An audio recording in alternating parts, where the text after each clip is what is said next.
Masaya mga kababayan si Senator Amy Marcos kasi yung mga cabinet members na dati inisnab yung kanyang Senate hearing, a-attend na po. 11 members ng cabinet ng Marcos administration pupunta po. Sabi ni Senator Amy Marcos, magsabihan niya kayo ng totoo. Bakit? Sinong hindi nagsasabi ng totoo? Lahat naman po ng mga sinasabi ng mga cabinet secretaries, base sa nakita na natin kung paano binitbit si Digong ng Interpol at sinurrender sa ICC. Di ba? At natutuwa ang ating mga mamamayang Filipino. Ang hindi lang natutuwa siya at mga DDS. Magsabihan niya kayo ng totoo, sabi ni Amy Marcos. Sabi dito, Amy Marcos to officials involved in Duterte arrest, tell the truth. Talagang sinira ni Amy Marcos yung sarili niya. Diba? Bakit naman niya Mr. Maravillas sinira ni Amy?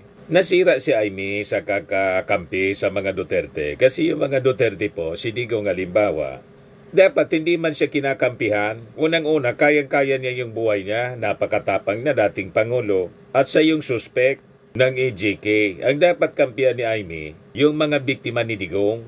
Kumampi siya sa dating Pangulo, imbes doon sa mga victims ng extrajudicial killings na ordinaryong mga mamamayang Filipino. Paano hindi siya masira? In worse, mas kumampi siya sa mga Duterte kaysa sa kanyang kapatid. Diba kasiraan yun? Yan sabi rito, Senator Amy on Monday urged government officials involved in the arrest of former President Rodrigo Duterte to tell the truth during the Senate third hearing on the matter on April 10. Hindi pala 9. Koreksyonan ko yung una kong sinabi. Kala ko 9. April 10 pala. Di, ganun po. Ganun ang dapat sa mga vloggers. Pag may mga kamalian po sa mga data and facts, itinatama. Di ba? Kahit yung mga dyaryo po, kahit CNN nga po, nagkakamali sa reporting, BBC, yung mga pinakangkilala na. Kasi tao lang. Pag mali, itama. That is responsible journalism. Pero yung mga DDS vloggers po, hindi. Talagang sinasadya nilang mali. Propaganda kasi po. Ang mga sinasabi nila kasinungalingan. Black propaganda para siraan yung ating administrasyon. You see, kakampi ni Amy. Yan, sabi dito, magpakatotoo na. Please lang. Sabi ni Amy Marcos. Yung mga statements na yan, dapat isabi mo yan kay Bato. Magpakatotoo siya. Ngayon lang, kakampi ni Amy si Senator Bato. Dapat sabihan niya si Bato na huwag tatago-tago. Sabi nga natin, tingnan natin kung si Bato a-attend po. At sabi natin kanina, sa unang video natin, mas maganda kasi si General Torre pupunta. Mas maganda, bit-bit na rin po ni General Torre yung warrant of arrest ng Interpol o ng ICC. At kasama na rin niya yung Interpol. Tingnan natin kung pupunta sa hearing si Bato. Di ba? So sabi dito sa balita, mabuti at nagdalawang isip ang administrasyon, pero sana hudyat na ang kanilang anunsyo ng pagnanais na ibunyag ang katotohanan na sa wakas maliwanagan ang sambayanan patungkol sa totoong mga pangyayari. Ano pa man ang kailangang malinawan namin. Kayo man lang ang gustong magkaroon ng kalinawan. Sa amin, maliwanag na. Pinaliwanag na ng kapatid po ninyo ni PBBM na obligated tayo to cooperate with the Interpol. Kahit umalis po ang Pilipinas as member ng ICC, pinadaan sa Interpol yung warrant of arrest. So, we are obligated. Malinaw yun sa amin. At malinaw sa aming isipan na ordinaryong mga mamamaya na kailangang managot si Digong sa ICC para makamit ang hustisya ng mga biktima niya. Yun ang malinaw po. Kayo man lang ang nagpapalabo kasi lumabo na yung inyong kaisipan sa kakasiksik ng buhay ninyo sa mga Duterte. Tingnan natin kung mananalo ka pa. O di ba? O ngayon, sabi po ni Yossi Castro kanina, 11 sa mga cabinet officials ang pupunta sa hearing. Ayan o. 11 Marcos cabinet members to attend Duterte arrest probe, sabi ng palasyo. Ayos na si Digong. Oh.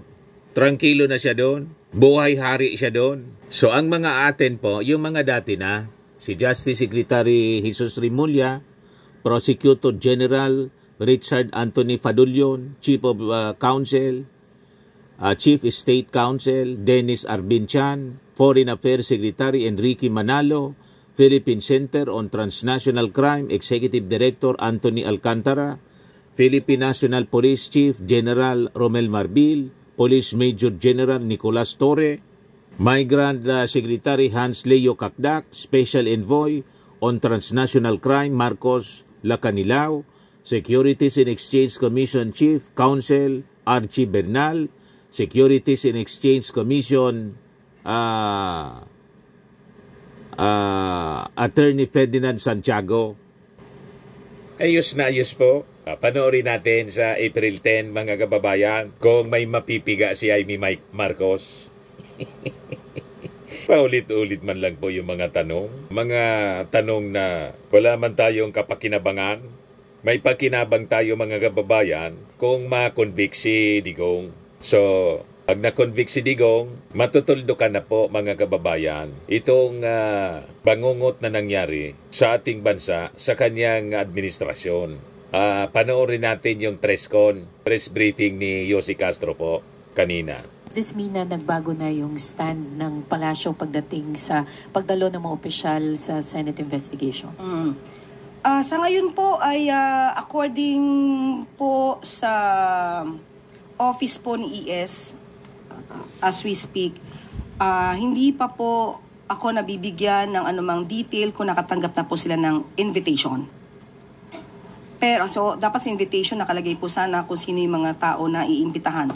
Pero nagbigay na po ng listahan ang Office of the Executive Secretary yung maaaring dumalo po sa nasabing hearing.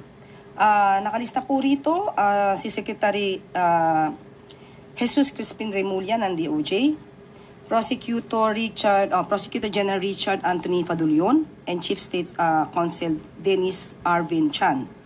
Makakasama at nilagay din po namin sa listahan si Department of Foreign Affairs Secretary Enrique A. Manalo, Philippine Center on Transnational Crime Executive Director Alcantara, PNP General Romel Francisco Marbil, and General Nicolas Torre. Your phone can... From DMW, si Secretary Hans Kakdak. Kasama rin po si Special Envoy Marcos Lacanilao. And from the SEC, Attorney R.J. Bernal and Attorney Ferdinand Logi Santiago. What led the palace to reconsider? Kung nagkausap man po sila ni Senate President Chis Escudero, binigyan din po natin ng pagrespeto ang kanyang hiling. Kaya, provided of course, ito hindi naman din tatalakay sa executive privilege na mga issues. Pero to be clear, ma'am, these officials can still invoke executive privilege during the question and answer, no? Opo. Thank you po.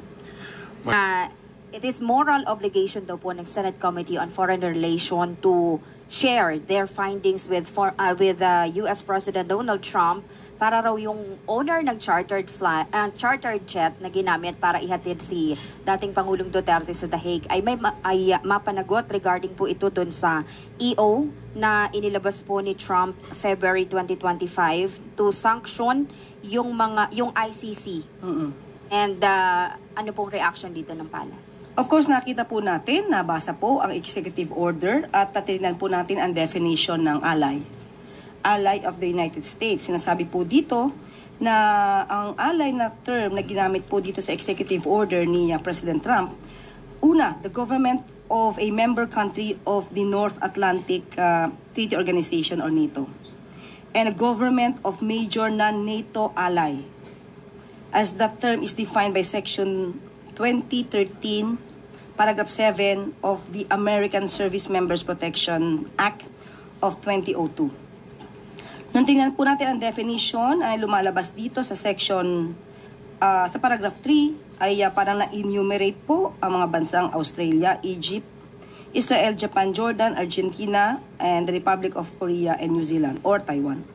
Pero nung tinignan po natin, ang paragraph 7, lumalabas po dito na the term na NATO ally means a country that has been so designated in accordance with Section 517 of the Foreign Assistance Act of 1961. So nakita po rin natin na ang bansang Pilipinas ay tinuring at na-designate po na major non-NATO ally. So lumalabas po na party po tayo sa nababanggit po na executive order.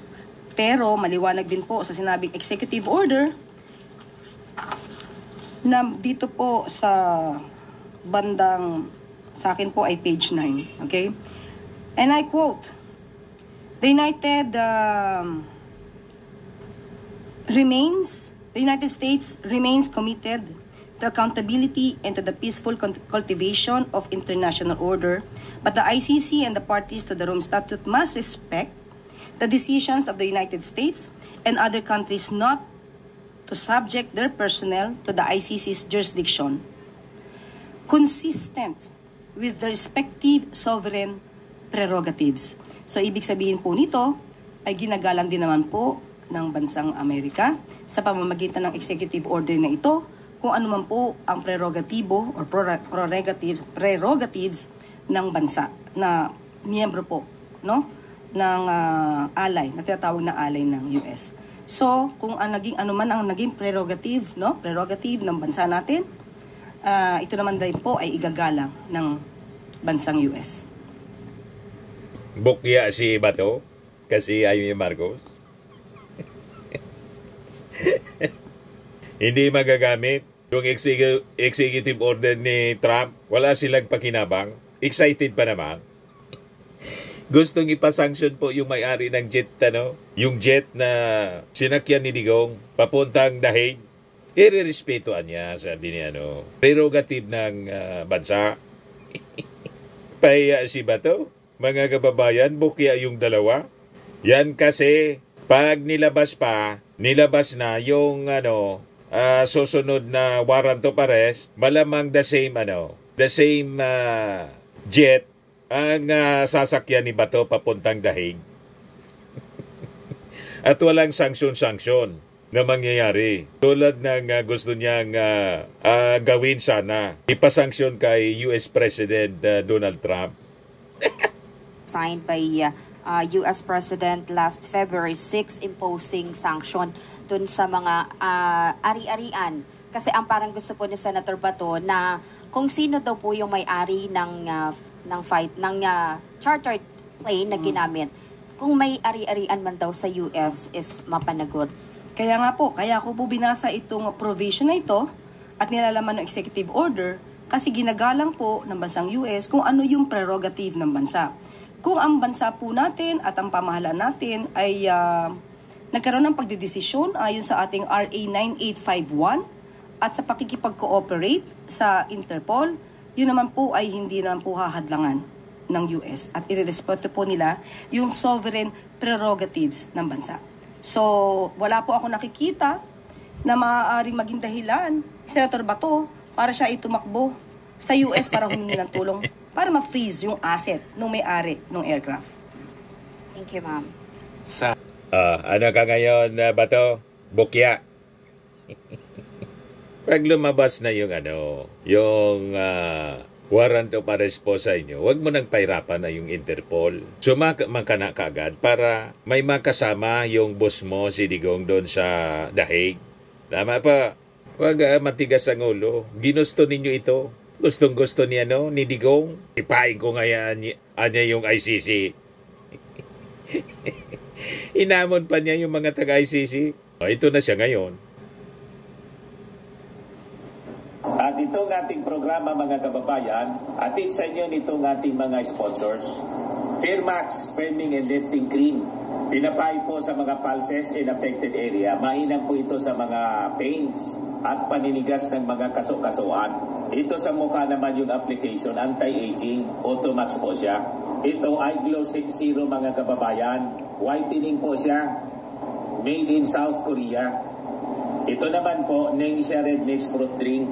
Gawa po siya sa goji berry. May anti-cancer properties po siya. At sa mga nagana po ng malinis and spacious fitness gym, pumunta lang po kayo sa aming Colossal Fitness Gym. May Grab Car Rental din po kami. At bills payment po sa aming office. At saka sa mga mahilig po sa mga imported bags, manood po kayo sa live selling ni Madam Aileen Rosales sa kanyang Aileen Closet po. Pati mga shoes, ito yung kanya po. Ito yung kanyang page. Kita ninyo, napakagandang mga online selling po siya. Si Madam Aileen Rosales. At cellphone number niya po 773-798-7816.